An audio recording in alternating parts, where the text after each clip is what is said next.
Hola a todos y todas, soy Mercedes Picasso, soy la profe nueva que tomó las horas de Historia y FEC de cuarto segunda turno mañana. Bueno, mi idea es repasar un poco el trabajo práctico que ustedes van a tener que entregar hasta el 30 de septiembre, ¿sí? Este trabajo es un trabajo muy importante que tienen que hacer sobre peronismo. Y el objetivo es analizar e interpretar el surgimiento, la consolidación y la crisis del movimiento peronista en el contexto de la Segunda Guerra Mundial y el nuevo rol del Estado benefactor.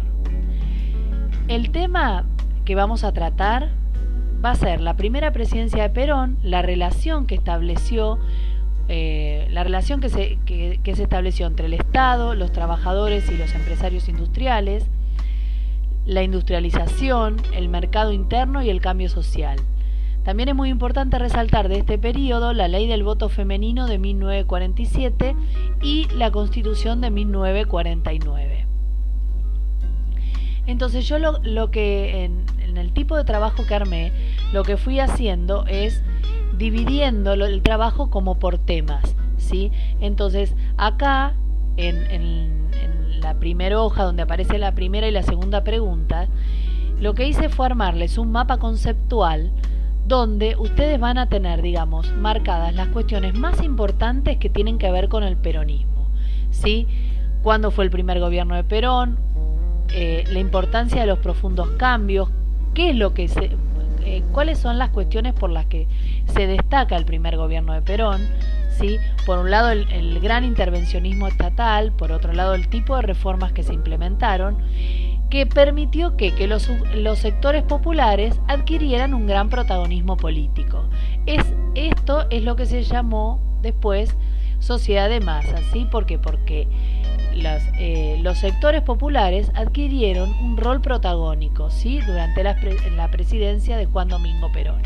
Entonces, en la primera pregunta tienen que buscar cuál es la diferencia entre la postura intervencionista, la postura del Estado, cómo era el Estado en la década del 30 y cómo fue el Estado en la década de los años peronistas. Esa es la primera pregunta.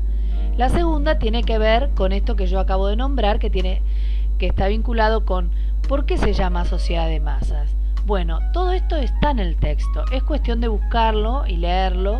Les sugiero siempre que hagan una primera lectura general y después una segunda lectura en donde ustedes vayan buscando las cuestiones más importantes que plantea el texto. En este caso pueden hacer una lectura general y luego leen las preguntas que les planteé y, teniendo en cuenta las preguntas, van a hacer una segunda lectura y donde van a poder encontrar las respuestas, ¿sí? Después, en la pregunta 3 y 4, que está planteado es cuáles fueron los motivos por los que se declara la Segunda Guerra Mundial, cuáles fueron los bloques que se enfrentaron y cuál es la posición de las Fuerzas Armadas Argentinas en este contexto. Siempre es importante pensar que cuando ustedes van a hacer algún análisis sobre alguna cuestión histórica, lo importante es ver, ¿no?, en qué contexto desde qué lugar uno está hablando, ¿sí? El contexto, ¿cuál es el contexto nacional? O sea, ¿qué es lo que sucede en la Argentina? ¿No? ¿Cuáles son los sectores más importantes? ¿Quiénes están en discusión? ¿Por qué temas se están discutiendo? ¿Sí? Y a esto hay que sumarle el contexto internacional, ¿sí? No es que uno está solo, la Argentina está sola en el mundo, es el único país que existe. No, bueno, hay que pensar cómo nos influye, ¿sí?, lo que sucede a nivel internacional. Esto también lo podemos ver muy claramente en este momento que estamos atravesando la pandemia, como una enfermedad que se originó en un país como China, que está a no sé cuántos kilómetros nuestros, bueno, cómo eso repercutió en nuestro país. Por eso, siempre es importante pensar en la historia no como algo rígido, sino como algo dinámico, que está en movimiento y que tiene una vinculación con el exterior. Siempre hay que pensar en el interior y en el exterior para poder analizar estas cuestiones. Después, en la pregunta 5, 6 y 7, que refiere a qué es lo que sucedió durante el gobierno de facto, ¿sí? Y cuáles fueron las circunstancias que permitieron el ascenso político de Perón, ¿sí? Entonces, bueno, ustedes van a ver, leyendo el texto, qué es lo que sucedió en la Secretaría de Trabajo y Previsión para que Perón tuviera ese ascenso político o bueno, en algún momento llegara a ser presidente. ¿Cuáles fueron las cuestiones que estaban en juego? ¿Sí? Después, bueno, las otras son como más específicas, pero ustedes cuando las lean las van a poder resolver. Muy importante poder reconocer el peso que ha tenido el 17 de octubre como día clave para el peronismo. ¿Qué es lo que sucedió? ¿Sí? Esas son las preguntas las cuales estoy proponiendo. Bueno, y después, en cuanto a la respuesta 8, que yo les he puesto ahí unas imágenes, lo importante es que ustedes puedan hacer una lectura acerca de cuál fue la política social implementada por el Estado benefactor, ¿sí? Este Estado benefactor que se da durante la época del peronismo también se da en otros países, ¿sí? Es un Estado que está vinculado, relacionado, digamos, lo que le importa es ver cómo puede ayudar a mejorar la situación social y económica de las clases más bajas, de las clases populares, ¿sí? Entonces está muy comprometido con la gente.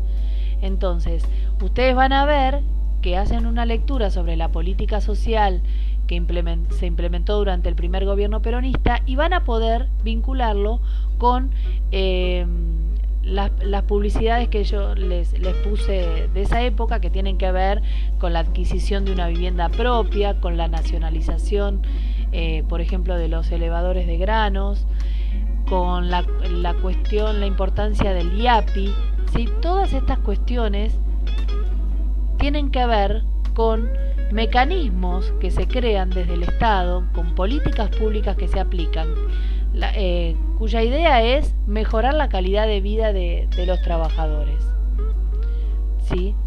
Después, en la 9 y en la 10, es importante que puedan detectar cuáles son las características del movimiento obrero, cómo se organizaba el movimiento obrero, y bueno, hay que justificar esa respuesta.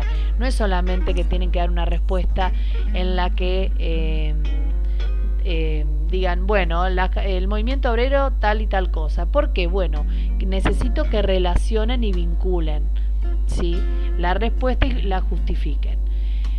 Y es muy importante la 10, donde tienen que explicar, definir con sus propias palabras por qué el gobierno peronista es un gobierno populista, ¿sí? Esto es muy importante y ustedes se van a dar cuenta, ¿sí?, por qué se define como un gobierno populista, cuáles eran los sectores en juego, a cuáles sectores favorecía, a quienes les otorgó mayor protección, ¿sí? Estos son elementos para tener en cuenta.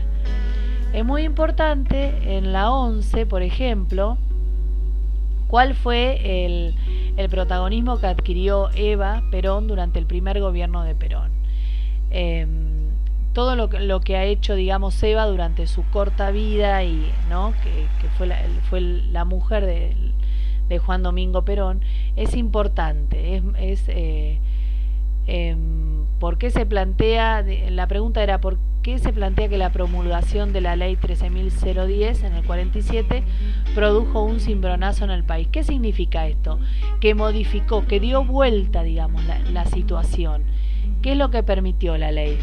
¿Sí? Universalizó el derecho al sufragio, ¿sí? Es el sufragio, es el acceso al voto de la mujer, ¿sí? Pero la primera experiencia de voto femenino no va a ser después que se promulga la ley en 1947, recién va a ser en 1951, ¿sí? Y después, para terminar, la importancia de la Constitución, ¿sí? La Constitución de 1949. Ahora detecto que hay un error, que yo puse ¿por qué se considera que la Constitución de 1943 ha sido tan importante? Bueno, la Constitución la constitución que estaba era la de 1853 y lo que hubo fue una reforma en 1949. Ahí acabo de detectar en la lectura que ahí cometí un error. Así que bueno, nada, se los digo para que lo tengan presente. Bueno, es importante que puedan justificar por qué, ¿sí? ¿Qué es lo que posibilita la nueva constitución de 1949? ¿Sí? Bueno, lo que les quiero decir, no quiero alargar demasiado este video, espero que hayan leído en la parte principal del Classroom que tienen que entregar todas las actividades, no hay promoción directa, ¿sí? No hay promoción directa quinto. Ustedes tienen que ir entregándoles a cada docente los trabajos prácticos, ¿sí? O sea, yo de este trabajo van a tener una nota, ¿sí? Y así con todos los anteriores y los posteriores. No hay promoción directa, es fundamental que los hagan. Y si tienen dudas, pueden mandarme mails ahí al Classroom o a mi mail que figura en el comienzo del trabajo. ¿Sí? Estoy esperando los trabajos. Posiblemente nos veamos a través de un Meet. Ya les voy a avisar. Cualquier duda, cualquier inconveniente que necesiten contar, tanto vinculado al trabajo en específico o alguna cuestión personal que los está limitando en poder realizarlos, comuníquense conmigo. Bueno, espero que tengan un buen día, una buena tarde, síganse cuidando y bueno, nos vemos. Que estén bien.